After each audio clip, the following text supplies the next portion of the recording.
എല്ലാവർക്കും നമസ്കാരം. നമ്മളെല്ലാവരും നമ്മുടെ ജീവിതത്തിൽ പലതരത്തിലുള്ള പ്രശ്നങ്ങളിൽ കൂടി കടന്നു പോകുന്നവരായിരിക്കാം. Physically, mentally, emotionally, energetically and spiritually. ഇതിനെല്ലാത്തിനുള്ള സൊല്യൂഷൻ തേടുന്നവരാണോ നിങ്ങൾ? എന്നാൽ ഇതിനെല്ലാത്തിനും ഏറ്റവും ഇഫക്റ്റീവ് ആയിട്ടുള്ള ഒരു സൊല്യൂഷൻ നിങ്ങളെ കാത്തിരിക്കുന്നുണ്ട്. Heartfulness meditation. ഇതൊക്കെയാണ് മെഡിറ്റേഷൻ ചെയ്താൽ നമുക്ക് കിട്ടുന്ന ഗുണങ്ങൾ. നമ്മുടെ സ്ട്രെസ് അഥവാ മാനസിക സമ്മർദ്ദം കുറയ്ക്കാൻ സഹായിക്കുന്നു. നമുക്ക് നല്ലവണ്ണം ഏകാഗ്രത കിട്ടാൻ, അതായത് കോൺസെൻട്രേഷൻ കിട്ടാനും നമ്മൾ സഹായിക്കുന്നു. മെഡിറ്റേറ്റ് ചെയ്യുന്നതിലൂടെ ഫോക്കസ് ചെയ്യാൻ കൂടുതൽ ഹെൽപ്ഫുൾ ആണ്. നമ്മുടെ പഠനകാര്യത്തിലും ജോലി കാര്യത്തിലും ക്ഷമാശീലം വർദ്ധിപ്പിക്കുവാനും മെഡിറ്റേഷൻ നല്ലൊരു പവർഫുൾ ടെക്നിക്കാണ്. പ്രതിരോധ ശേഷി കൂട്ടുന്നതിനും ക്രിയേറ്റീവായി ചിന്തിക്കാനും ഇതിലൂടെ സാധിക്കും. ബ്ലഡ് പ്രഷർ കുറയ്ക്കാനായിട്ടും അതുപോലെ തന്നെ നല്ല ഉറക്കവും കിട്ടും. അപ്പോൾ മെഡിറ്റേഷനിലൂടെയുള്ള ഗുണങ്ങളെ പറ്റി എല്ലാവർക്കും മനസ്സിലായി കഴിഞ്ഞു. ശരിക്കും നമുക്ക് വിശ്വസിക്കാൻ പറ്റാത്തത്ര ഗുണങ്ങളാണ് ഇതിലൂടെ നമുക്ക് ലഭിക്കുന്നത്.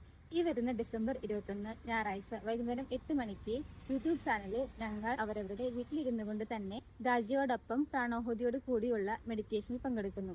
താഴെ കൊടുക്കുന്ന യൂട്യൂബ് ലിങ്കിലോ QR കോഡ് ഓപ്പൺ ചെയ്തിട്ടോ നിങ്ങൾക്ക് ഞങ്ങളോടൊപ്പം പങ്കുചേരാം. അപ്പോൾ ഡിസംബർ 21 രാജിയോടൊപ്പം മെഡിറ്റേഷൻ ചെയ്യാൻ ഞാനുമുണ്ട്. അപ്പോൾ മറക്കില്ലല്ലോ, ഡിസംബർ 21 ഞായറാഴ്ച വൈകുന്നേരം 8 മണി.